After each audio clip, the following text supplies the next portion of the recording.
मैं इंद्रेश अपने YouTube channel Indresh GS classes में आप सभी का स्वागत करता हूं। तो दोस्तों आज हम लोग क्या देखेंगे, हिंदी का जो है प्रैक्टिस सेट। ठीक है, हिंदी का प्रैक्टिस सेट हम लोग देखेंगे। ठीक, जिसमें हम लोग 30 क्वेश्चन पर डे करते हैं और ये सब हमारे क्या है, PYQ है। क्या है, PYQ।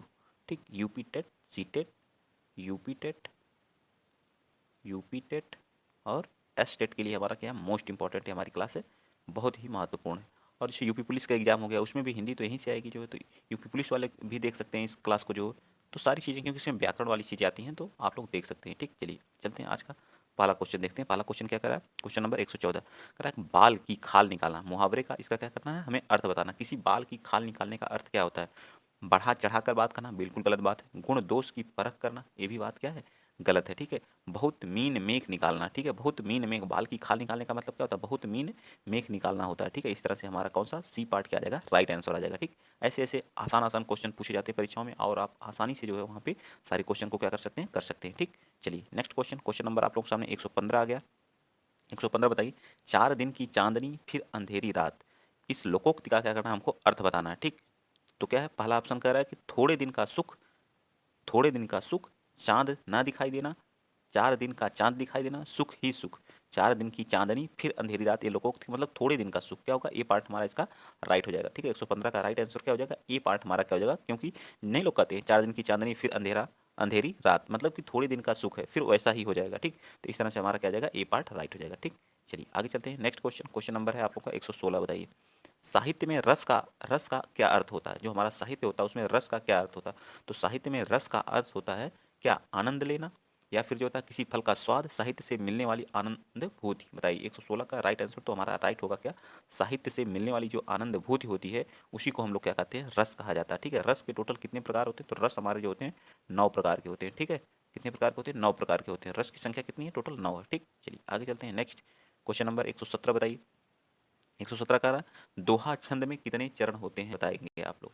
दोहा जो हमारा छंद होता है उसके कितने चरण होते हैं? तो दोहा छंद में हमारा क्या होता है, 4 चरण होते हैं। कितने चरण होते हैं? 4 चरण होते हैं। ठीक है, और इसमें पहला और किसमें, पहला और तीसरे में 13-13 मात्राएं होती हैं, दूसरे और चौथे में 11-11 मात्राएं होती हैं। पहले चरण में और तीसरे चरण में कितनी कितनी मात्राएं, 13-13 मात्राएं। ठीक है, यानी कि 13-13 मात्रा होती है। दूसरे और चौथे चरण में जो है कितनी, 11-11 मात्राएं होती हैं। ठीक, याद रखिएगा। ठीक, चलिए आगे चलते हैं। नेक्स्ट क्वेश्चन नंबर 118 बता दीजिए। क्वेश्चन नंबर 118 का रहा कि भाषा में शब्द और अर्थ की दृष्टि से सौंदर्य उत्पन्न करते हैं। जो हमारी भाषा होती है उसमें शब्द और अर्थ की दृष्टि से जो सौंदर्य उत्पन्न करते हैं उसे क्या रस कहते हैं, अलंकार कहते हैं, गुण कहते हैं, या काव्य की शोभा बढ़ाने वाले शब्द को क्या कहते हैं, अलंकार कहते हैं। ठीक है, जो काव्य की शोभा बढ़ाते हैं, उन्हें अलंकृत करते हैं, उसे हम क्या कहते हैं, अलंकार कहते हैं। अलंकार कितने प्रकार के होते हैं? 2 प्रकार के होते हैं। एक शब्दालंकार होता है, एक शब्दा होता है, एक अर्था होता है। ठीक है, एक क्या होता है, अर्था होता है। ठीक, अर्थालंकार और शब्दालंकार। ठीक, याद रखिएगा। ठीक, तो शब्दा के फिर इनके अलग अलग टाइप होते हैं। ठीक, ये भी याद रखना। चलिए आगे चलते हैं। क्वेश्चन नंबर 119 बताइए, य र ल व, ये पूरी क्लास मैंने, जब भी मैं थियरी की क्वेश्चन क्लास कर जाता हूँ तो कोई नहीं दिखता है। ठीक है, सबको अच्छी नहीं लगती। अभी अभी हम लोग जो है उसका क्या बोलते हैं, हम लोग वर्णमाला की थियरेटिकल क्लास पूरा कर चुके हैं। ठीक है, आप लोग अगर देखना चाहते हैं तो प्रैक्टिस सेट में जाकर के आप लोग हिंदी में देख सकते हैं, यूपी टेट वाले में।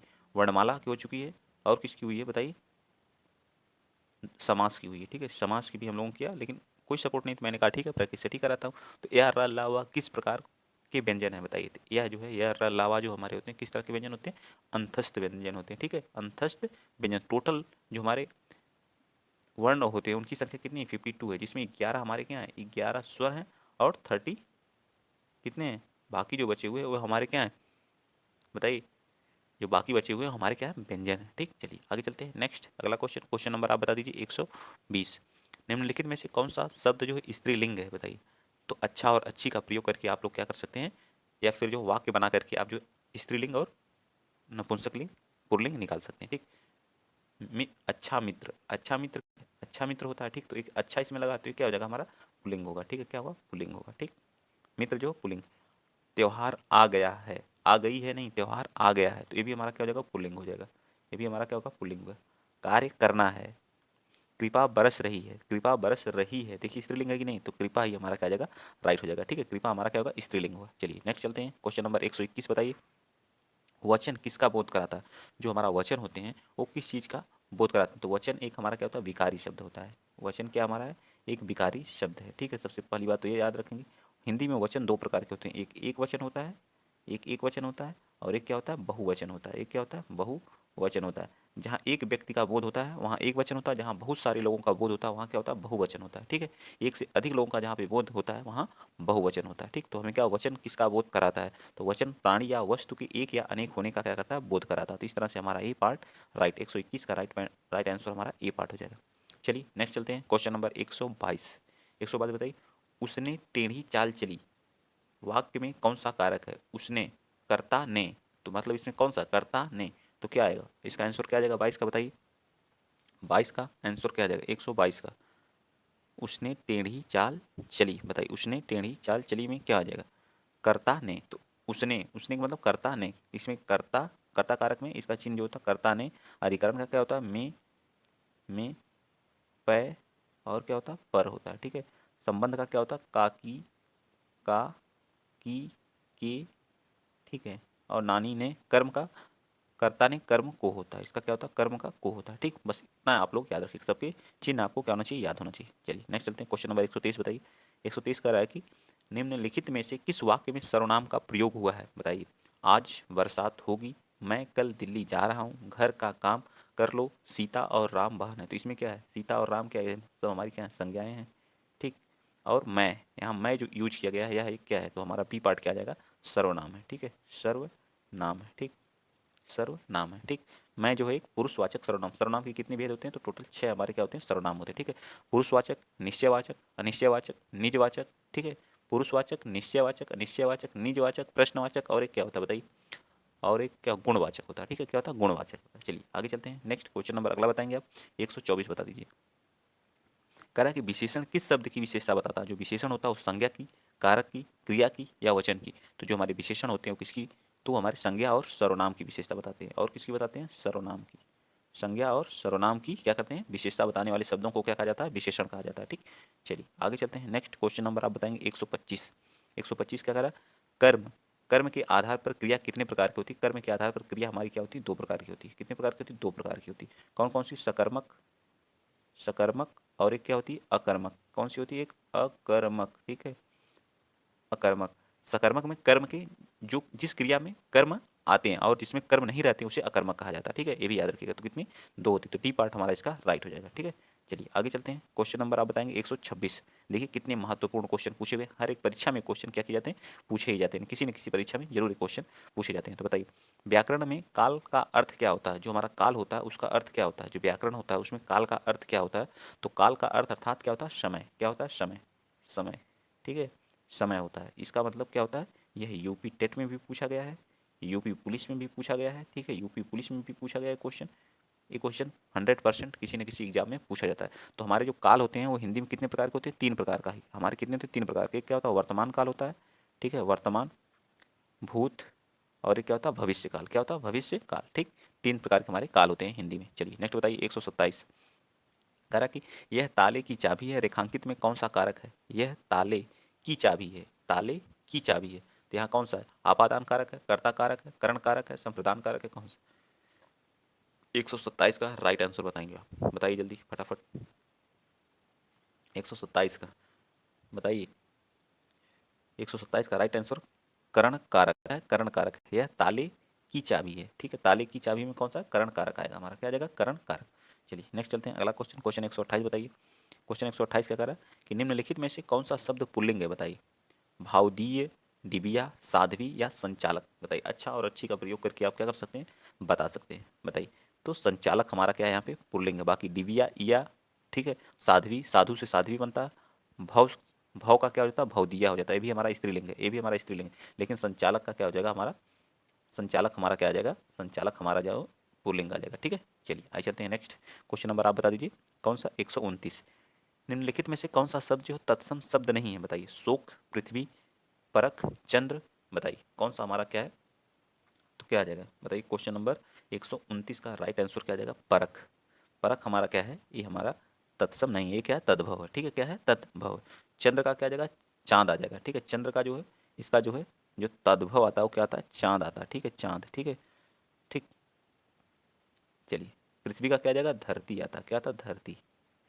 आसान आसान क्वेश्चन है, याद रखने योग्य हैं, जो परीक्षाओं में, विभिन्न परीक्षाओं में क्या किए जाते हैं, पूछे जाते हैं। ठीक है, तो जो लोग पहली बार चैनल पर विजिट कर रहे हैं तो प्लीज़ आप लोग शेयर करिए और हमारे साथ जुड़िए। आप लोगों को प्रीवियस ईयर महत्वपूर्ण क्लासेस चल रही हैं। ठीक, चलिए, किस विकल्प में सभी शब्द क्या है, तद्भव शब्द हैं, बताइए। आग, आग तो हमारा क्या है, तद्भव है, बिल्कुल सही है। जीभ, जिह्वा, घर का गृह होगा, जीभ का क्या होगा, जी हवा होगा। ठीक है, जी हवा होगा। तत्सम, घर का क्या होना चाहिए, गृह होना चाहिए। और आग का क्या होना चाहिए, अग्नि होना चाहिए। तो मेरे ख्याल से ए पार्ट ही हमारा क्या होना चाहिए, राइट हो जाना चाहिए। ठीक है, 130 का राइट आंसर बिल्कुल सही है। तो ए पार्ट हमारा सभी क्या है, ए पार्ट में हमारे क्या है, सभी तद्भव हैं। ठीक है, हाथी का यहाँ क्या होगा, हस्त हस्ती होता है। ठीक है, हस्ती। फूल, फूल का क्या होगा, पुष्प होगा यहाँ जो है, तत्सम। ठीक है, ये सब याद रखिए। तत्सम की पत्र, पत्र हमारा यहाँ का तद्भव है, सॉरी तत्सम है। ठीक है, इसका क्या होगा, पन्ना होगा। ठीक है, पत्र का क्या हो जाएगा, पन्ना। ठीक है, चलिए, रात्र का रात्रि हो जाएगा। ठीक है, नेक्स्ट चलिए अगला क्वेश्चन। तो ये पार्ट इसका राइट आंसर हो जाएगा। नेक्स्ट क्वेश्चन नंबर 131 बताइए। 131 क्या कह रहा है कि दिए गए विकल्पों में से कौन सा विकल्प दूध का पर्याय नहीं है, दूध का पर्याय नहीं है, बताइए। गौरस, दुग्ध, पेय, अमी या फिर कोई और। तो इसमें अमी जो होता है हमारा क्या होता है, अमृत का होता है। किसका होता है, अमृत का पर्यायवाची। अमृत, पीयूष, पीयूष, मधु, ये सब क्या हमारे अमृत के क्या है, पर्यायवाची है। दुग्ध, गौरस, पेय, ये सब हमारे किसके हैं, दूध के हैं। दुग्ध, गौरस, पेय हमारे किसके होते हैं, दूध के पर्यायवाची हैं। नेक्स्ट चलिए अगला क्वेश्चन। अब आप लोगों को विलोम पूछा हुआ है, बताइए। विलोम क्या है, सापेक्ष का विलोम क्या होगा, सापेक्ष का विलोम क्या होता है, बताइए। 132 का, तो सापेक्ष, सापेक्ष किसी के सापेक्ष, ठीक है, नहीं होता है। सापेक्ष का क्या हो जाएगा, निरपेक्ष हो जाएगा, निरपेक्ष होगा। ठीक, निरपेक्ष। ठीक, याद रखिए क्या होगा, निरपेक्ष। तो हमारा क्या जाएगा, निरपेक्ष, राइट। ए पार्ट हमारा क्या जाएगा, परोक्ष का अपरोक्ष होगा। ठीक है, अस्पष्ट का अस्पष्ट होगा, अस्पष्ट का क्या हो जाएगा, अस क्या हो जाएगा, अस्पष्ट हो जाएगा। ठीक है, अस्पष्ट हो जाएगा। ठीक, परोक्ष का अपरोक्ष होगा, प्रतिपक्ष का अप्रतिपक्ष, प्रतिपक्ष का क्या हो जाएगा, बताइए। पक्ष का प्रतिपक्ष होता है ना। चलिए नेक्स्ट बताइए। अंक शब्द के अनेकार्थी, अंक का क्या होता है, अंक का गोद होता है, गोद होता है, गोद होता है। ठीक है, एक क्या होता है, गोद। अंक का एक क्या होता है, संख्या भी होता है, संख्या भी होता है। और क्या होता है, अध्याय भी होता है। क्या होता है, अध्याय होता है, बताइए। अध्याय नहीं होता। ठीक है, अध्याय नहीं होता। क्या होता है, टुकड़ा होता है, नहीं कहते। एक अंक है, एक अंक है, तो क्या हो जाएगा, टुकड़ा। संख्या, भाग, संख्या होता है, भाग होता है। एक क्या होता है, भाग भी होता है, संख्या, भाग, गोद, टुकड़ा। ये तो हमारा क्या जाएगा, सी पार्ट हमारा क्या होगा, राइट आंसर हो जाएगा। ठीक है, क्या हो जाएगा, सी पार्ट हमारा क्या होगा, राइट। 133 का सी पार्ट। चलिए नेक्स्ट चलते हैं। क्वेश्चन नंबर आप बताएंगे 134। अपराध, अपराध बोध से होने वाली ग्लानि, वाक्यांश के लिए एक शब्द, अपराध बोध से होने वाली जो ग्लानि होती है उसे क्या कहा जाता है, बताइए। 134 का, उसे बोलते हैं आत्मग्लानि। क्या बोलते हैं, आत्मग्लानि बोलते हैं। ठीक, चलिए नेक्स्ट चलते हैं। क्वेश्चन नंबर 135 बताइए। चिर और चीर, एक चीर का मतलब कपड़ा होता है, एक चीर का मतलब क्या होता है, पुराना। तो कौन से चीर का मतलब कपड़ा होता है और किस चीर का मतलब पुराना होता है, बताइए। बताइए बताइए फटाफट बताइए, इस चीर का अर्थ क्या होता है, कपड़ा। 135 का राइट आंसर क्या आ जाएगा, 135 का राइट आंसर हमारा क्या आ जाएगा, डी पार्ट। ठीक है, छोटी की मात्रा जहाँ रहेगी। इस चीर का मतलब क्या होता है, पुराना। ठीक, और चीर का मतलब क्या होता है, वस्त्र। ठीक, तो हमारा क्या आ जाएगा, डी पार्ट। समझ में आ गया। चीर का मतलब क्या होता है, पुराना, और चीर का मतलब क्या होता है, वस्त्र। ठीक, नेक्स्ट बताइए। सम उपसर्ग किसमें लगा है, जो हमारे उपसर्ग रहते हैं, जो उपसर्ग होते हैं, उपसर्ग वो एक प्रकार के क्या होते हैं, शब्दांश होते हैं। सबसे क्या होते हैं, शब्दांश। शब्दांश का मतलब होता है शब्द के हिस्से होते हैं, और यह क्या लगते हैं, शब्द के आगे लगते हैं। ठीक है, शब्द, शब्द के आगे लगते हैं। ठीक है, आगे लगते हैं। ठीक, याद रहेगा ना, शब्द के आगे लगते हैं। ये उपसर्ग जो होते हैं वो शब्द के एक अंश होते हैं। तो सम उपसर्ग किसमें, किससे बना शब्द है, बताइए। तो समभाव, स्वयं, स्वयं में तो है नहीं, सुकर में भी नहीं है। सम प्लस योग, सम प्लस योग मिलके क्या बनता है, संयोग। ठीक है, तो हमारा ए पार्ट इसका राइट आ जाएगा। 136 का राइट आंसर हमारा ए पार्ट होगा। ठीक, आगे आइए। क्वेश्चन नंबर 137 बताइए। क्वेश्चन नंबर 37 क्या करा है, रंगीला शब्द में किस प्रकार का प्रत्यय, जो प्रत्यय होते हैं वो भी हमारे क्या होते हैं, शब्द के अंश ही होते हैं। ठीक, क्या होते हैं, शब्द के अंश होते हैं, शब्दांश से भी होते हैं। ठीक है, और ये क्या लगते हैं, शब्द के पीछे लगते हैं, शब्द के पीछे लगते हैं। ठीक है, क्या लगते हैं, पीछे लगते हैं। ये दो प्रकार के होते हैं। एक क्या होते हैं, तद्धति, एक क्या होता है, तद्धति प्रत्यय होता है। एक क्या होता है, कृदंत, एक क्या होता है, कृदंत। ठीक है, कृदंत प्रत्यय होता है। जो कृदंत प्रत्यय होते हैं क्रिया के साथ लगते हैं, और तद्दत प्रत्यय जो हमारी संज्ञा सर्वनाम सभी के साथ लगते हैं। ठीक है, याद रखिएगा। ठीक, दो प्रकार के हमारे क्या होते हैं, प्रत्यय होते हैं। एक कृदंत होते हैं, एक क्या होते हैं, तद्धति प्रत्यय होते हैं। ठीक, तो इसमें बता रंगीला शब्द में, तो रंग में ये हमारा रंग क्या है, मूल शब्द है, और ईला, ईला हमारा क्या लगता लगा है, प्रत्यय लगा। तो इस तरह से हमारा डी पार्ट क्या आ जाएगा, राइट, क्योंकि ईला में क्या बड़ी की मात्रा, तो डी पार्ट हमारा क्या आ जाएगा, राइट हो जाएगा। ठीक है, ईला हमारा क्या है, प्रत्यय लगा हुआ। चलिए आगे बताइए अगला क्वेश्चन। क्वेश्चन आप बताएंगे 138।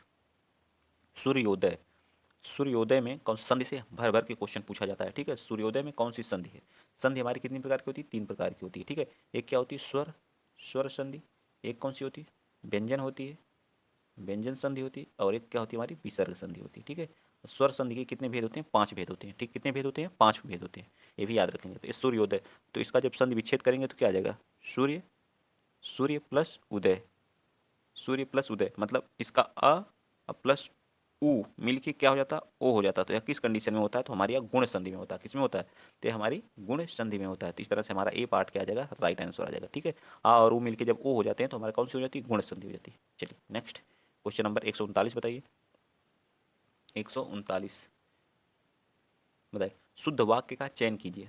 उसका शिमला जाना है। उसका तो ये तो बिल्कुल ही गलत है, शुद्ध पूछा है। उसने शिमला जाना, ये भी गलत है। उससे शिमला जाना, उसे शिमला जाना, तो इस तरह से हमारा डी पार्ट क्या आ जाएगा? राइट आ जाएगा, ठीक है। क्या आ जाएगा? 39 का डी पार्ट हमारा क्या होगा? राइट होगा। आगे चलिए, क्वेश्चन नंबर आप बताएंगे 140 बताइए। 140 क्वेश्चन नंबर 140 क्या करा? सज्जन शब्द में समास है, सत प्लस जन में कौन सा समास है? तो द्विगु समास है। क्या है? सज्जन में कौन सा समास है? तो द्विगु समास है। सॉरी सॉरी, द्विगु बोल रहा हूँ। सज्जन में कौन सा समास है? तो सज्जन में हमारा कौन सा समास है? कर्मधारय है। जो सभी जनों में क्या है? सज्जन है, उसे बोलते हैं क्या? कर्मधारय। जन की विशेषता क्या है? कि वह क्या है? सज्जन है, ठीक। चलिए नेक्स्ट चलते हैं। अभी हम लोग समास की क्लास किए हुए हैं, तो वहाँ आप लोग जाकर के पूरी वीडियो देख सकते हैं। वाच्य कितने प्रकार के होते हैं? 3 प्रकार के होते हैं। कौन कौन से बताइए? कितने होते हैं? 3 होते हैं, ठीक है। तो डी पार्ट हमारा क्या आ जाएगा? राइट आ जाएगा। कौन कौन सा होता है?